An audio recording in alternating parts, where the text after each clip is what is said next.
John McMullen, 97.3 ESPN.com. Eagles injuries back at the NovaCare Center today. They get ready for the Minnesota Vikings. Maybe their toughest task of the year, John. This might be the best team they'll see all season. Maybe the best defense they'll see all season.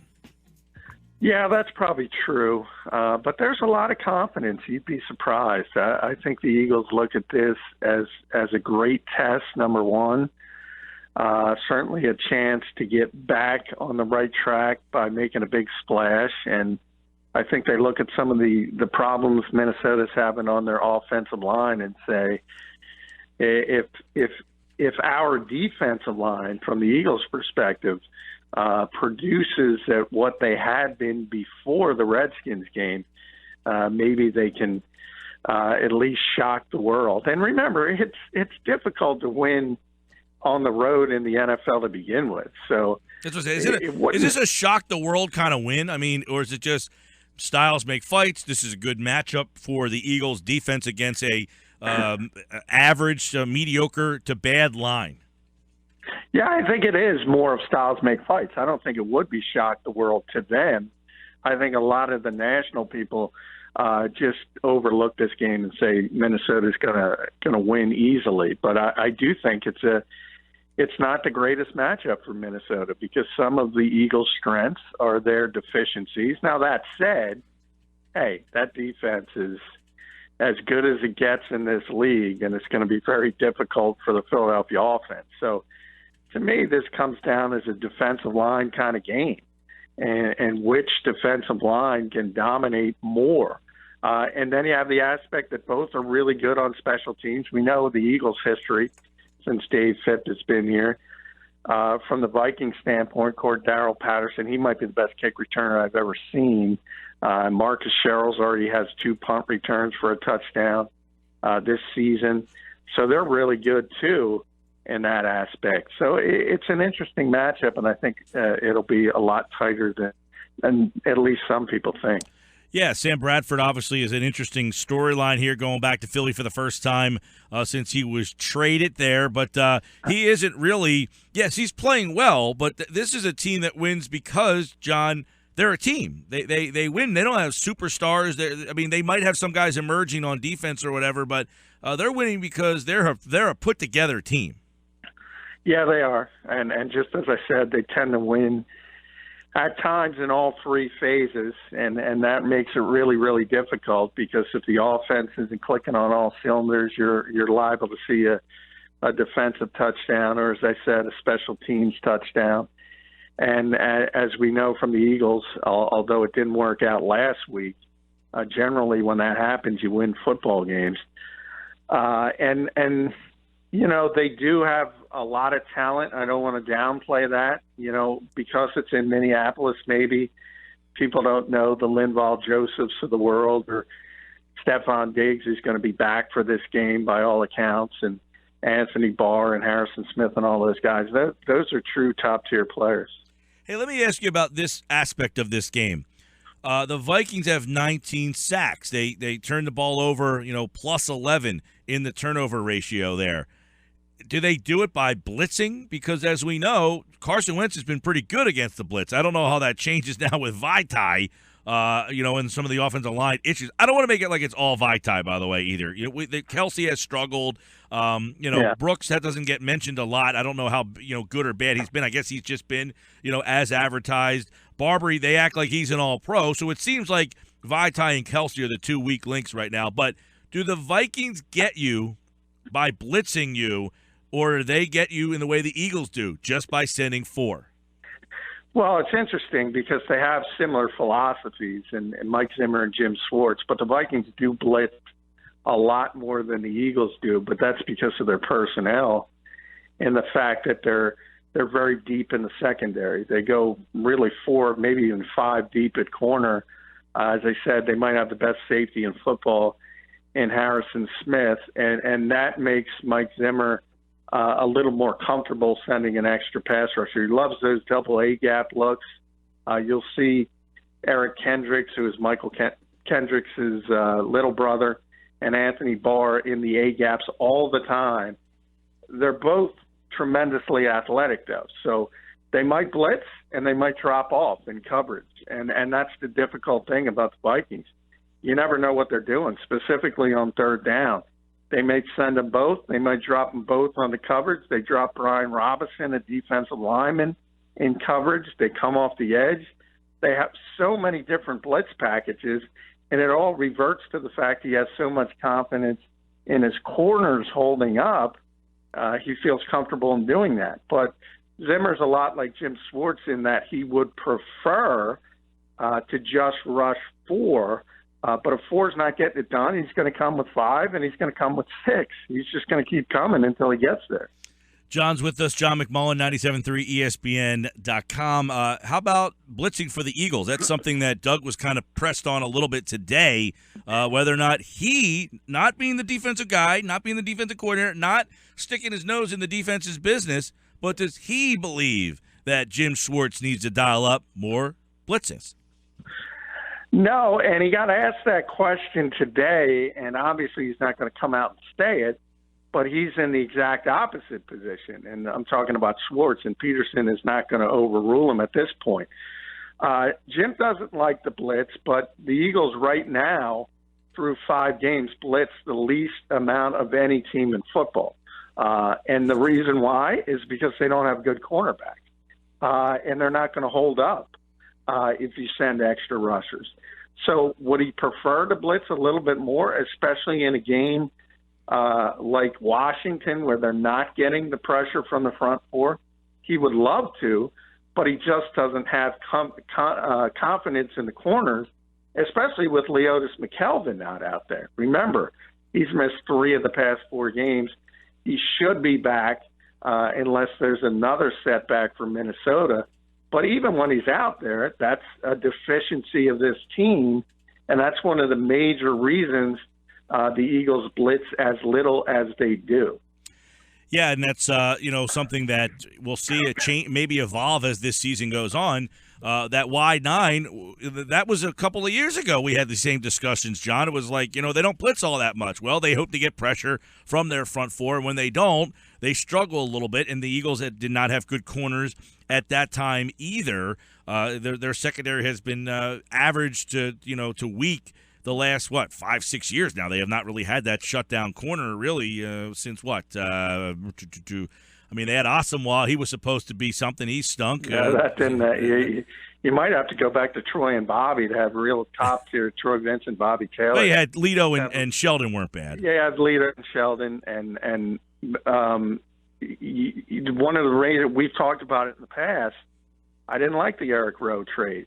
Not that Eric Rowe was ready to be a shutdown corner by any stretch of the imagination, but he had ceiling as a player. He had length. He had athleticism. He has everything you look for physically in a corner for today's game, and I just didn't understand why this group gave up on him so early, especially considering the fact that what they have at the position. It's just not good. So, and considering, John, consider, too, to tell the listeners out there, you bring up Rowe, and he seems like an afterthought, but he didn't play a lot in New England until this week. Yeah, and it's going to keep increasing. And he played well, by the way. And that's not, automatically to say he's going to be a star, but you've seen it happen with New England many, many times over the years. They take the trash of another organization, turn it into a treasure. I think that's at least a possibility with Eric Rowe. And again, I'm not really concerned about the Patriots aspect of it from the Eagles standpoint. I just didn't understand it from the perspective that it is a weak position, and he had a player with some upside. And, yeah, he wasn't really hitting the ground running in the new Jim Schwartz scheme, but that doesn't necessarily mean you give up on a guy. You work with him, and you try to get him up to speed. Maybe it takes an entire season. Maybe it doesn't click until the next offseason, the next year, but I just didn't agree with giving up on a player with that physical skill set that early. I'm with you on that. By the way, someone did text us and said Asante Samuel. He was pretty good. I'll give him credit. He was pretty good when he was here with the Eagles. John McMullen's with us, 97.3 ESPN.com today at the NovaCare Center. A lot of questions about Sam. A A lot of questions regarding his familiarity with the team, and how much that's going to factor into this game. I know Doug kind of downplayed that a lot, but one thing that I want to get into is the fact that Sam went to Minnesota 8 days before the season. Carson started here. It is a win-win situation for both teams, but do you think anything would be different if Sam stayed here? Would they still be 3-2, playing with this odd feeling of we don't know who you are? Would everything be pretty similar? I think it would be, except for the fact that it would be less interest in this team because I think the fan base is pretty smart here, and they caught on to the fact that Sam was a lame duck, and it was basically a one-and-done situation for him, and this was going to be a redshirt year for Carson Wentz. So from that aspect of it, I think a lot of the fans thought, hey, why don't we kickstart this quicker, get him on the field quicker, and that's the way it ended up being. The part that changed is that Carson has been a lot better than anyone expected. I think we all expected a rookie quarterback to struggle, and maybe the Eagles would be 2-3 or 1-4 at this point. But I think if Sam was here, and you see the way he's playing in Minnesota, which is a better supporting cast, no doubt, but nonetheless, I think he kind of turned that corner, as you have mentioned many times, Mike. This is the first time he's been really, really healthy in the off season for a long time.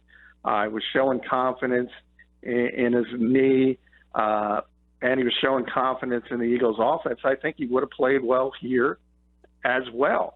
But the same sort of juice that this organization got from putting Carson Wentz in the lineup wouldn't have been there.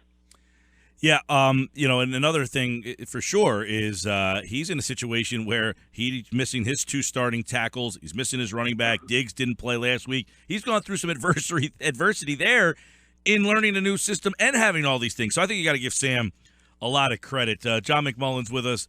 All right, Vaitai, we've talked about it ad nauseum, but why does Doug still have so much confidence that he will play better? What is the reasoning that he thinks that Vaitai, can overcome? He's going to face – this isn't the Browns he's facing here. This isn't some, 0-6 defense. He's got maybe the best defense breathing down his neck this week. So why does he have confidence in Vaitai? Well, I think 2 things. I think, one, you get over the hiccups of that first start as a rookie and some of the nerves settle down. 2 is the impact of playing at home versus the road, so you don't have to worry about noise and silent counts, which is an extra really tick, just a little bit where you don't have the same jump off the football that can really affect an offensive lineman. They aren't going to have to worry about that this week, even though it is a better defensive front than they faced in Washington. But it's interesting. I talked to one NFL source today, and there's part of this story that maybe hasn't been talked about as much, is that Jason Peters was supposedly pushing for the fact that to not move Alan Barber because he enjoys playing next to him. So maybe that enters into the equation as well, because he didn't want to be unsettled by all those machinations on the offensive line. So this guy was pretty confident that that's one of the major reasons they didn't kick Barber outside. All right, that's an interesting twist. Sports Bash 97.3 ESPN. And, this is an interesting spot for Philadelphia because they won 3-0. People were changing their opinions of them. If they lose 3-0, what is the narrative on Monday?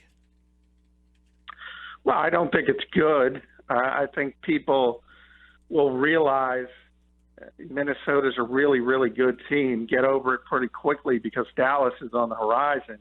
And in a lot of ways, hey, let's be honest, I know they want to beat the Vikings because the Vikings are unbeaten, and I know they want to turn the football over because the Vikings haven't turned it over offensively.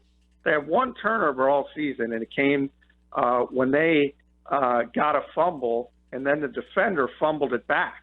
That's their only turnover all season. So the Eagles want to be the first team to turn them over. They want to be the first team to beat them.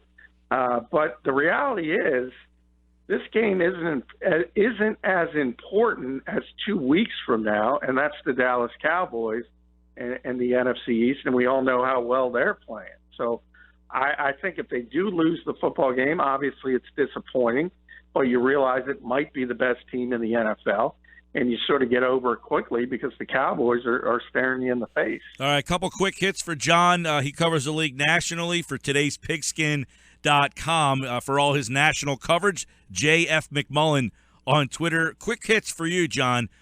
Geno Smith in the Jets' new quarterback. Is he the answer? No. I wrote about that today. I'm like, there's that old adage in the NFL that if you have two quarterbacks, you don't have one really. And the Jets are the only team with four, and they don't have one. So it doesn't matter if it's Ryan Fitzpatrick, Geno Smith. The Jets fan, they've seen that movie before, and generally the re-release isn't getting any better. We know what Geno Smith is, and it's a bad situation. I think maybe the best quarterback on the New York Jets is Bryce Petty, but he just got back to practice after injuring his shoulder in the preseason. So he's not ready to play. Christian Hackenberg was awful in the preseason. He's certainly not ready. It's just a disaster at that position for the New York Jets. Eddie Lacy out Thursday night. Who's going to carry the football for Green Bay? Well, it's either going to be a guy they traded for this week, Niall Davis, or a wide receiver, Ty Montgomery or Randall Cobb. That's how bad things have gotten at the running back position when you lose Eddie Lacy and James Starks. And Green Bay as a whole offensively wasn't performing well with their running backs. So it's going to be really, really difficult. Running back is I will say, though, is maybe the easiest position to integrate somebody quickly, especially when you're not asking them to do a lot of pass protection. So as far as a two-down runner, they might be able to get Niall Davis out there pretty quickly. And if he runs well, he can have some success. A lot of injury problems in the NFL. LaShawn McCoy hurt his hamstring today. Doug Martin re-injured his hamstring today. We also know Ben Roethlisberger thought it was going to be maybe a week or two. Looks like even longer for the Steelers quarterback out there. John, it's a problem all over the league. Injuries, it's a battle of attrition. Who can make it? Who can last the longest? And the Eagles, their injury situation was pretty good for most of the season. Now they lose the suspension, which isn't an injury, but you're starting to see some cracks there. Logan might not play this week. So, hey, we know in this league you got to persevere these injuries, but some big names look like they're going to miss week 6. Yeah, and we look at this week specifically, and I kind of mentioned it yesterday on the show. We're talking about one injury, not even an injury, as you mentioned, suspension, with Lane Johnson having on the Eagles offense and a drastic effect. And you look at what happened with Minnesota, and you just mentioned it. Sam Bradford doesn't have his two starting offensive tackles. He doesn't have Adrian Peterson. He didn't have Stephon Diggs before the bye. And they find a way to win. Alex Boone went down during a game. Their other guard went down, and they find ways to win. Good teams do that. I think that's a hurdle the Eagles have to overcome because you can't just rely on the crutch of guys not being there.